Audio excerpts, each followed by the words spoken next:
Hola y bienvenidos a este nuevo video del curso de Savix. En el día de hoy vamos a estar viendo todos los parámetros que encontraremos en el agente, mejor dicho, en la configuración del agente de Savix. Voy a tratar de hacer un repaso uno por uno de cada uno de estos parámetros. Voy a explicar brevemente para qué sirven, para que los vayan conociendo. El primer parámetro que nos encontramos es el PID file.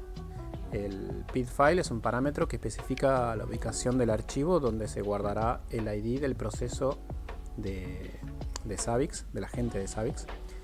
Este archivo se utiliza para gestionar y supervisar el agente y se coloca típicamente dentro de la ruta que vemos aquí, que es /room/Savix.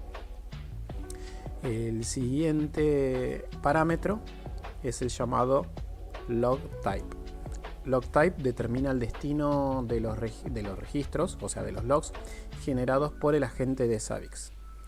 Y este registro puede tener tres valores. El primero de ellos es el llamado system, que es en donde los logs se van a estar guardando en el sistema operativo, ¿sí? Mejor dicho, en el log de syslog. File, donde los registros, o sea, los logs se van a estar escribiendo en una ruta específica, así es como viene por defecto. Y por último tenemos la opción de configurarlo como consola para que los logs se muestren en una salida estándar, ¿sí? Bueno, si bajamos un poquito más, vemos el siguiente parámetro llamado logfile. Perdón, un poquito más, este lo expliqué recién. Logfile size, predeterminadamente viene en 0. Lo que hace este parámetro es que nosotros vamos a poder especificar el tamaño máximo del archivo de logs en megas, ¿sí? De forma predeterminadamente viene en 0, por lo cual quiere decir que no tenemos un límite, pero nosotros se lo podemos especificar aquí mismo. Bien. También tenemos esta opción llamada debug level, el cual es en la configuración de Savix la que define el nivel de detalle de la información de depuración que se va a registrar en los logs, ¿sí? Como vemos, aquí está la explicación para la configuración específica que podemos utilizar. Debug level 3, como viene predeterminadamente, es el nivel de depuración que registra información relacionada con errores, ¿sí? Aquí vemos que dice warnings, y va a registrar todos los errores y advertencias para ayudar en la resolución de problemas. Es el que viene por defecto y es el que por lo menos yo les voy a recomendar que utilicen. Recuerden que si cambian, o sea, si aumentan el nivel de debug, es ideal para, por si tienen algún problema puntual, pero no lo dejen seteado así, ya que el tamaño del log va a crecer y puede llegar a ocuparles todo el tamaño del disco si es que no tienen mucho espacio. Bueno, el siguiente parámetro es el source IP, que en la configuración de Savix especifica la dirección IP de origen que se utilizará para las conexiones salientes realizadas por el agente de Savix. Y aquí voy a dar un ejemplo. Supongamos que tenemos un servidor con varias interfaces de red y nosotros lo que queremos es que el agente de Savix utilice una dirección IP específica. Por ejemplo, en mi caso el servidor de Savix es la 192.168.0.14 como dirección de origen para todas las conexiones salientes, ¿no? Entonces, para lograr eso, lo que agregaríamos en la siguiente línea de configuración del agente de Savix sería que el agente utilizara esta misma dirección IP como la dirección de origen para todas las conexiones salientes que realice, en lugar de la dirección IP predeterminada del sistema. Esto puede ser útil en situaciones en las que necesitas controlar desde qué dirección IP se originan las conexiones del agente de Savix. Por ejemplo, si tenés configuraciones de red específicas o requisitos de seguridad. En la configuración de la gente de Savix especifica la dirección IP de origen que se utilizará para las conexiones salientes realizadas por el agente de Savix. Y aquí voy a dar un ejemplo. O sea, supongamos que tenemos un servidor con varias interfaces de red y lo que queremos es que el agente de Savix utilice una sola de ellas, o sea, una sola IP específica para todas las conexiones salientes. Para hacer esto, lo que tendríamos que hacer es agregarla en esta línea de configuración del agente. Con esta configuración, el agente de Savix va a utilizar esta dirección IP que especificamos aquí como la dirección de origen para todas las conexiones salientes que realice, en lugar de la dirección IP predeterminada del sistema. Esto puede ser útil en situaciones en las que necesitemos controlar desde qué dirección IP se originan las conexiones del agente de Savix. Por ejemplo, si tenemos configuraciones de red específicas o requisitos de seguridad. Bueno, el siguiente parámetro, ¿sí?, que tenemos aquí es el allow key. Y también tenemos el deny key, pero vamos a empezar por este. El parámetro allow key lo que nos permite es definir reglas que especifiquen qué claves o elementos se pueden ejecutar en el agente de Savix.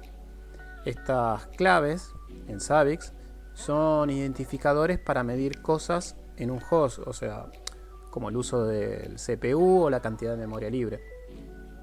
Allow key te permite autorizar y restringir cuáles de estas claves se pueden utilizar en el agente. Por lo tanto, podemos controlar qué información se recopila y se envía al servidor de Savix desde el agente. Por otro lado, el parámetro deny key es un parámetro de Savix que permite bloquear, o sea, denegar la ejecución de ciertas claves o mediciones o tareas, como lo querramos llamar, en el agente, ¿no? Basándose en patrones específicos. Esto te permite controlar qué tareas no pueden ejecutarse en el agente. Por defecto se bloquea la clave llamada en Savix system.ram para evitar ejecutar comandos en el agente. Sí, aquí lo vemos. Bueno, si bajamos un poquito más, nos vamos a encontrar con la opción Enable Remote Commands, que en realidad este parámetro ya se volvió obsoleto y en realidad no se debería utilizar. En su lugar vamos a utilizar un parámetro que está un poco más abajo, perdón, el que está un poquito más arriba, que ya lo expliqué recién, que se llama allow key, que justamente lo que permitía era la ejecución de comandos remotos, o la opción deny key que habíamos visto recién, para bloquearlos en la configuración del agente de Savix, ¿sí? Así que este no lo vamos a ver. Bueno, si bajamos un poquito más, nos vamos a encontrar con la opción Log Remote Commands. Se utiliza para habilitar o deshabilitar el registro de comandos de shell ejecutados de forma remota. De forma predeterminada viene deshabilitado. Bueno, si bajamos un poquito más, nos vamos a encontrar con una de las opciones más importantes del agente, que es la llamada server. El parámetro server en la configuración de Savix especifica una lista de direcciones IP separadas por coma, o también podemos escribir DNS de servidores Savix y proxies. Este parámetro restringe las conexiones entrantes al agente desde las direcciones IP especificadas, ¿sí? Aquí, bueno, se configura la IP del servidor de Savix, ¿sí?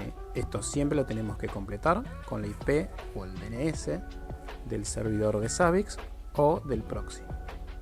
Por eso es tan importante.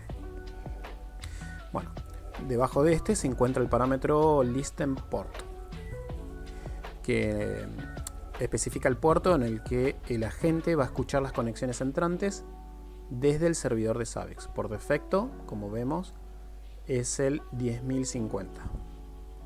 Un poquito más abajo nos encontramos con el parámetro ListenIP, que en realidad es opcional y te permite especificar las direcciones IP en las que el agente de Savix va a estar escuchando conexiones entrantes.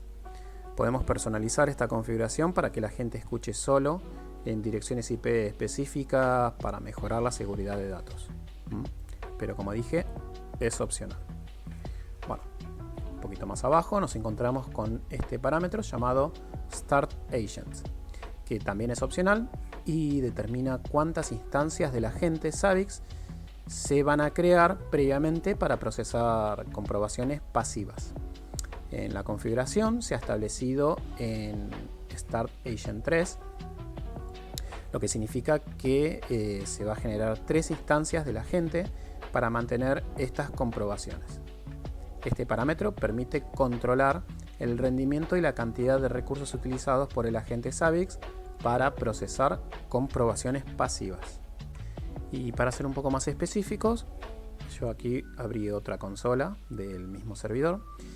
Sobre este punto, si tiramos un comando llamado systemctl status Zabbix agent para ver el estado del agente, vamos a ver que aquí abajo vamos a tener los tres servicios, ¿sí?, de la gente que había mencionado, que están en escucha. Esto es gracias a Start Agent. Bueno, si vamos un poquito más abajo, nos vamos a encontrar con otra opción que es crítica, como era en el caso de server. En este caso se llama Server Active. En la configuración del agente de Zabbix es el que define la dirección del servidor de Zabbix, desde la cual el agente va a obtener comprobaciones activas, ¿sí? Recordemos que en agentes de Zabbix tenemos dos tipos de comprobaciones, las pasivas y las activas. Este campo se lo recomiendo siempre configurarlo, al igual que el parámetro server. Se debe poner la IP o el DNS del servidor de Zabbix, como dije, o del proxy si es que lo tenemos. Otra opción súper importante del agente es el llamado hostname, que es el que se especifica el nombre del host al que está asociado el agente. Es importante para que el servidor de Zabbix identifique y asocie el agente con el host correcto al realizar las comprobaciones activas, ¿sí? Esto siempre tenemos que respetar, tanto en mayúsculas como en minúsculas, el nombre exacto del host donde estamos configurando el agente de Zabbix. En mi caso se llama Server Linux 00. Bien, si bajamos un poquito más, entonces nos encontramos con el siguiente ítem llamado Hostname Item, que es útil para garantizar que la gente tenga un nombre de host si no se establece uno manualmente aquí arriba. Se utiliza el valor de un ítem específico. El agente va a utilizar el valor del ítem llamado system.hostname para determinar el nombre del host. Pero como dije, esto vamos a dejarlo así como está, de forma predeterminada, y tratemos siempre de completar el hostname aquí arriba. Bueno, ya bajando un poquito más nos encontramos con host metadata, que nos permite identificar metadatos del host. Host metadata es un parámetro opcional también y se utiliza en el proceso de autorregistración de host. Si recuerdan, y si es que siguieron todos los videos del curso, en uno de los cursos lo utilizamos para que el servidor de Zabbix haga autorregistración de servidores. Bueno, bajamos un poquito más, nos encontramos con parámetros similares. En este caso se llama Host Metadata Item, que también es un parámetro opcional y se utiliza para el proceso de autorregistración de host. Si bajamos aquí en Host Interface, lo que nos permite es definir una interfaz de host. Este parámetro es útil para especificar la interfaz de red utilizada durante la autorregistración de los hosts en Zabbix. Si bajamos también un poquito más, nos encontramos con el siguiente parámetro llamado Host Interface Item, que es útil para obtener información dinámica sobre la interfaz de red utilizada durante el proceso de autorregistración.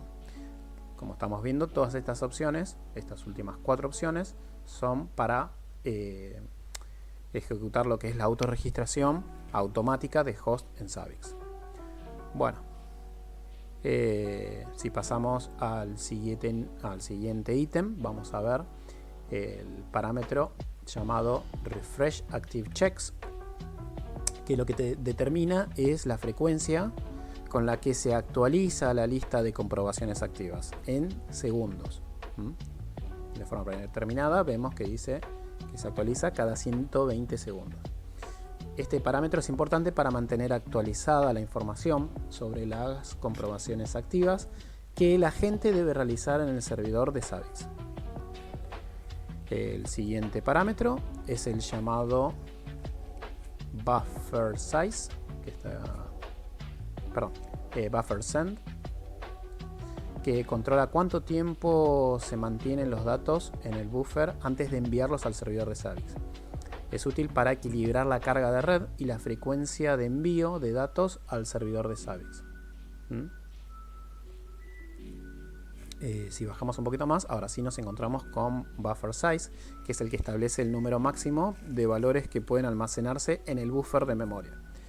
Cuando el buffer se llena con la cantidad especificada en valores, aquí vemos que está de forma predeterminada en 100, el agente va a enviar todos los datos recopilados al servidor de Zabbix o al proxy de Zabbix, depende de cuál sea el caso.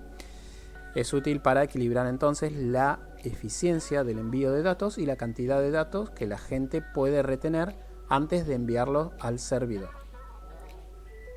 Bueno, el siguiente parámetro es el llamado Max Lines per Second, y que es el que establece el número máximo de nuevas líneas de registros, o sea, líneas de logs, que la gente va a enviar por segundo al servidor de Zabbix o al proxy.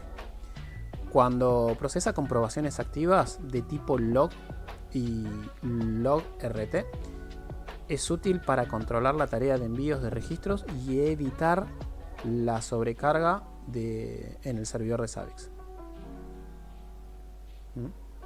Como aquí ven, los tipos de registros log y log-rt. Bueno, si bajamos un poquito más, nos encontramos con ya los parámetros que son avanzados. Vamos a ver que arrancamos por el llamado alias, que es opcional y te permite definir un alias para una clave de ítem. Esto se puede utilizar para simplificar claves de ítem largas y complicadas, como por ejemplo vemos aquí. Pero bueno, no deja de ser opcional.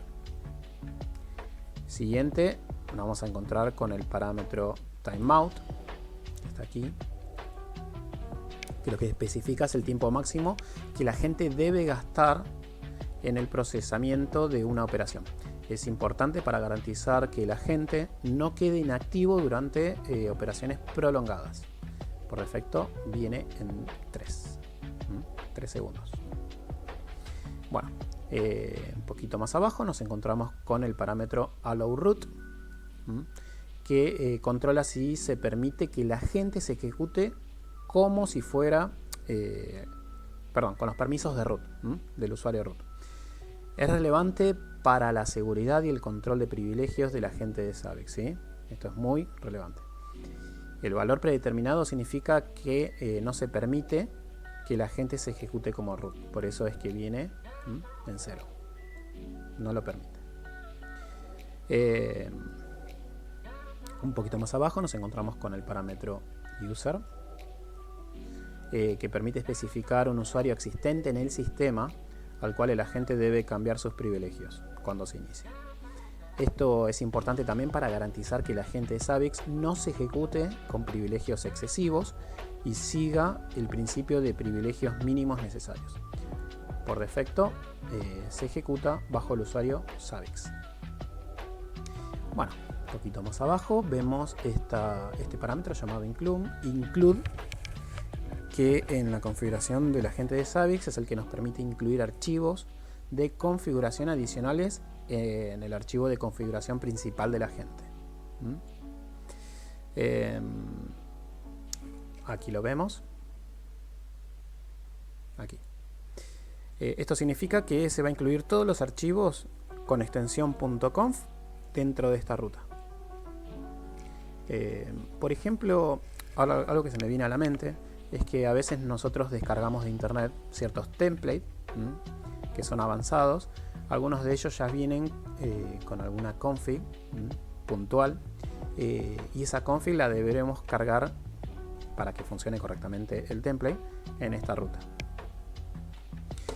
Bueno, un poquito más abajo nos encontramos con estos parámetros.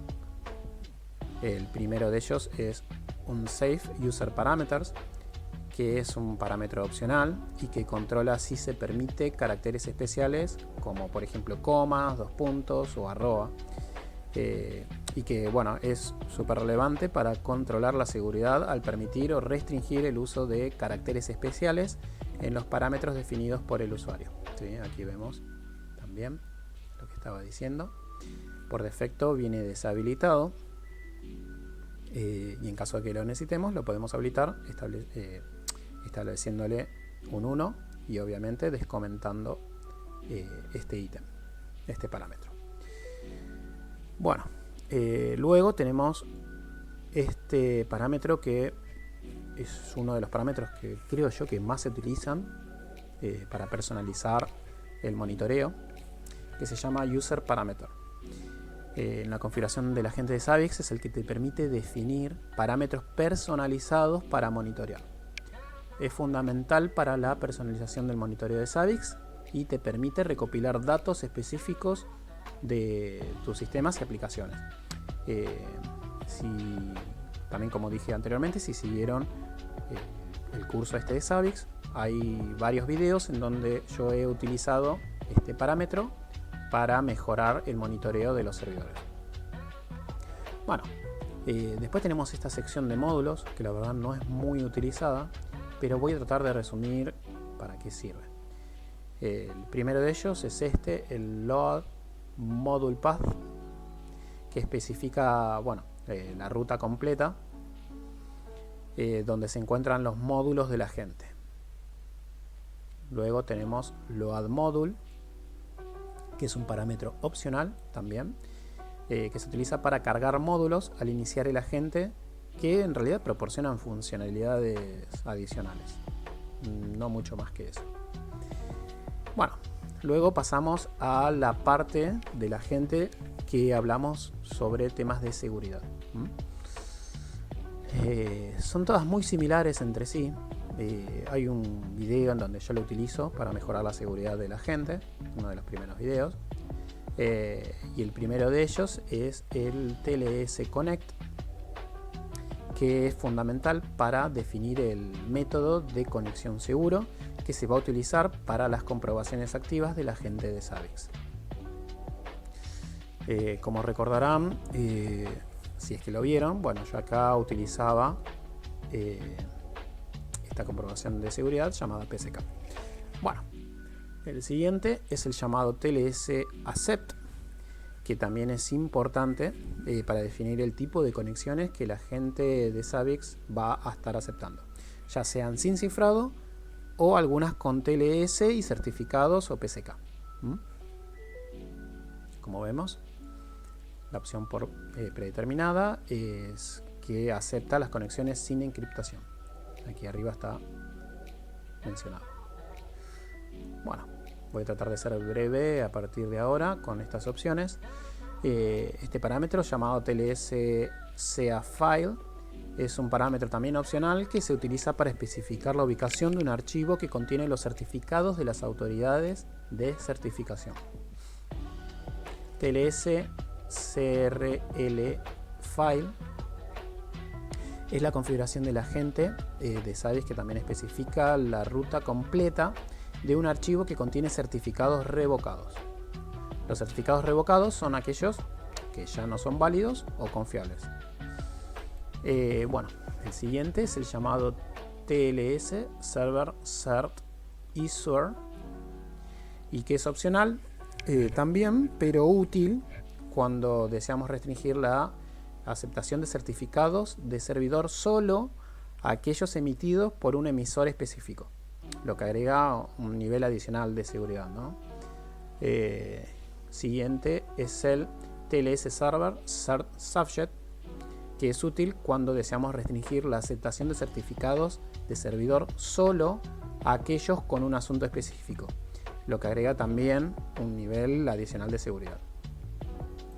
El siguiente es el TLS Cert File. Es un parámetro opcional que se utiliza para especificar la ubicación del archivo que contiene el certificado del agente de SAVIX. Luego tenemos TLS Key File, que es el que se especifica la ruta completa de un archivo que contiene la clave privada del agente. Recordemos que la clave privada es el que se utiliza en la comunicación segura mediante TLS SSL para garantizar que el agente sea el único que pueda descifrar los datos enviados.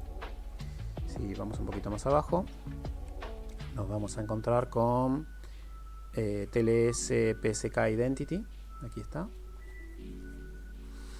Que es el que se utiliza para especificar una cadena única y sensible a mayúsculas y minúsculas, que se emplea para identificar la clave precompartida, o sea, estamos hablando de la PSK, utilizada en la comunicación segura.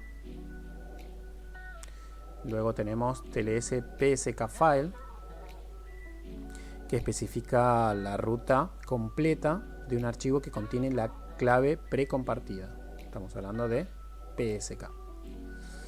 Luego tenemos, vamos a bajar un poquitito más, tenemos también opciones para usuarios avanzados, que corresponde a TLS Cipher Cert 13.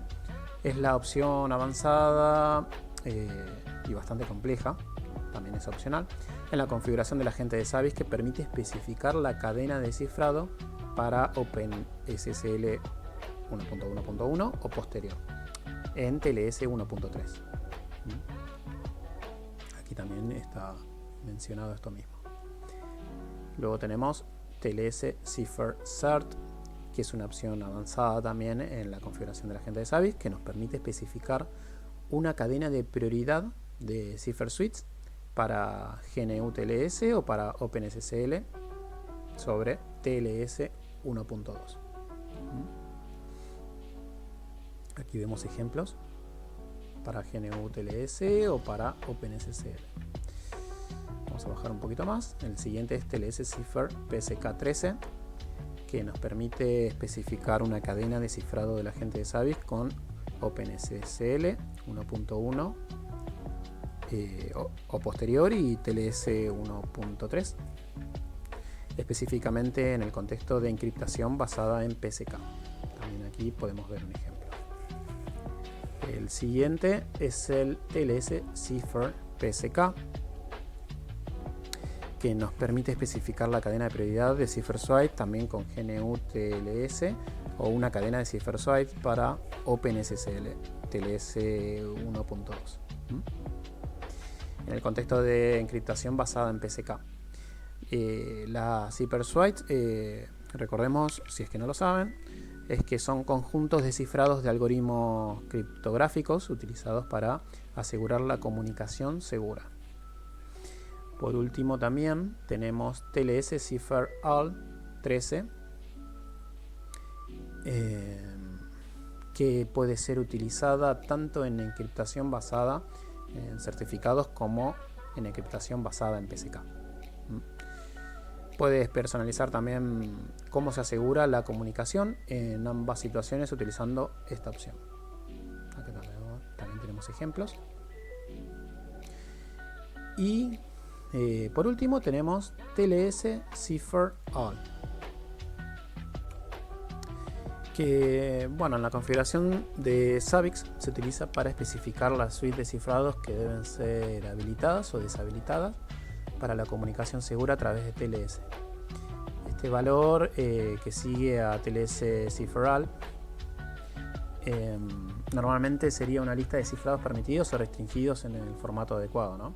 Por ejemplo, podríamos enumerar la suite de cifrado que deseamos habilitar o deshabilitar. Aquí tenemos también ejemplos.